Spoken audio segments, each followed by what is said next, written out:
আপনি কি জানেন ব্রাহ্মণবাড়িয়ার কসবাতে রয়েছে এমন এক দিঘি যেই দিঘির নাম কসবা কল্যাণ সাগর। প্রায় 22 একর জায়গা জুড়ে বিস্তৃত এই দিঘি শুধু ইতিহাসের সাক্ষী নয়, বরং প্রতিদিন অসংখ্য দর্শনার্থীর প্রিয় ভ্রমণস্থল। বিকালের সূর্যাস্ত, শান্ত পরিবেশ আর দিঘির ঠান্ডা বাতাস সব মিলিয়ে এটি কসবার মধ্যে অন্যতম সুন্দর স্থান।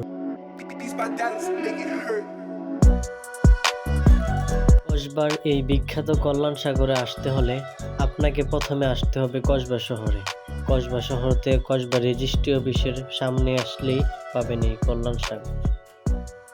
এই সড়ক দিয়ে একটু সামনে এগুলোই দেখতে পারবেন এই মনোমুগ্ধকর সাগরটি। অসাধারণ সুন্দর স্থান। এই দিঘিটি তৎকালীন ত্রিপুরার মহারাজা কল্যাণ মাণিক খনন করেন। 1626 থেকে 1660 এর মধ্যবর্তী সময়ে এই দিঘিটিকে খনন করা হয়েছে। ইতিহাস থেকে জানা যায়, সামরিক উদ্দেশ্যে তৎকালীন ত্রিপুরা রাজ্যের সামরিক ঘাঁটি ছিল এইখানে।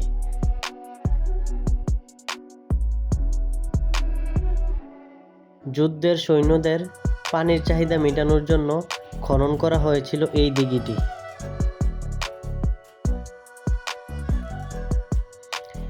মহারাজা কল্যাণ মাণিকের নাম অনুসারে এই জলাশয়ের নাম করা হয় কল্যাণ সাগর।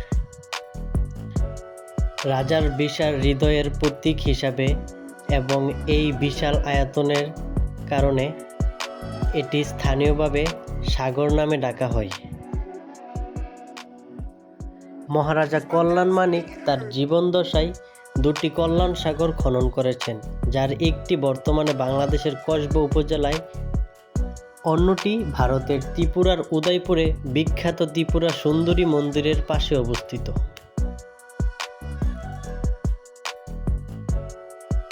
এই সাগরের সামনে রয়েছে উপজেলা আধুনিক ডাকবাংলো।